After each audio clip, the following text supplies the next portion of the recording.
Assalamu alaikum class. How are you all? I hope you all are fine. I am Rabia Shkil, your social studies teacher, and today is our lecture number 5. So open your books.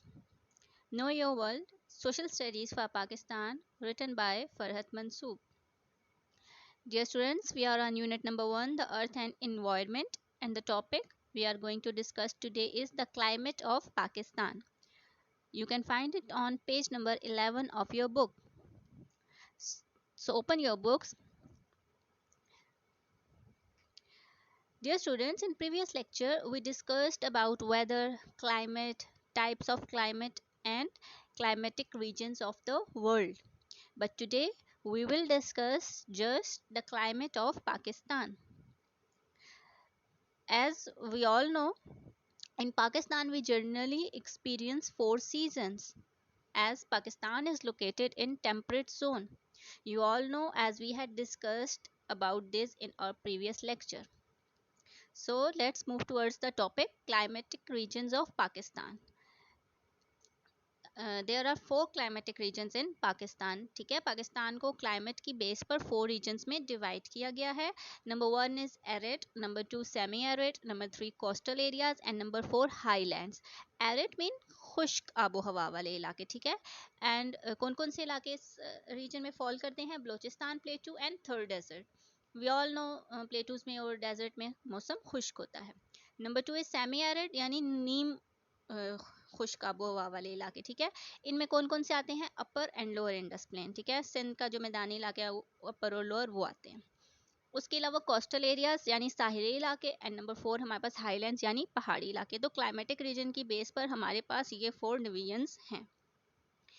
Next is now we discuss all these regions in detail one by one. Number 1 is arid which includes Balochistan Plateau and Thar Desert. यानी अब हम देखते हैं कि arid जो खुश्क आबोहवा वाले खत्ते होते हैं उनका मौसम कैसा होता है.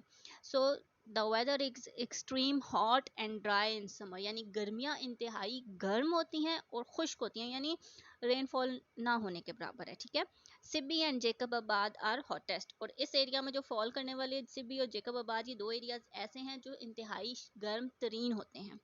Temperature rises up to 50 degree centigrade यानी 50 डिग्री सेंटीग्रेड से टेम्परेचर जो है वो बढ़ जाता है. And winters are moderately cold. Moderately mean मोतदिल नॉर्मल. सर्दियाँ जो होती हैं यहाँ पर इतनी सख्त नहीं होती.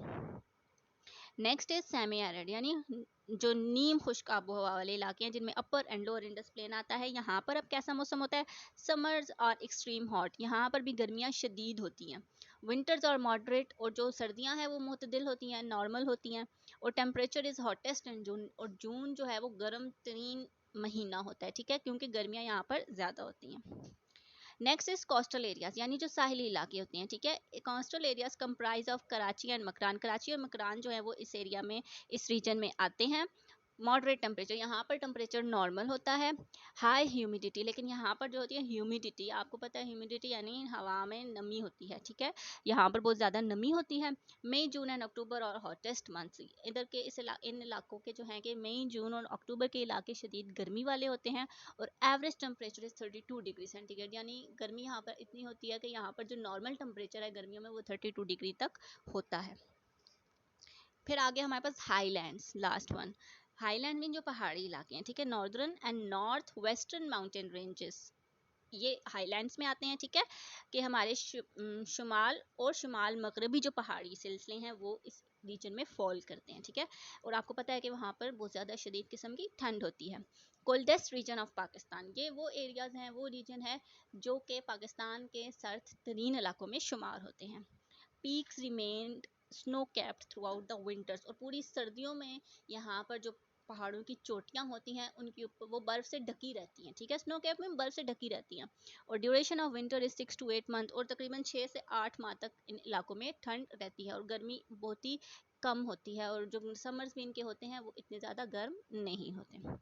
So these are the 4 division in which Pakistan is divided on the basis of climate. So I hope you have learned about the climate in detail, climate of Pakistan including the climatic regions of the world. So here our topic end, and in the next lecture we will start a new topic. Till then, take care. Allah Hafiz.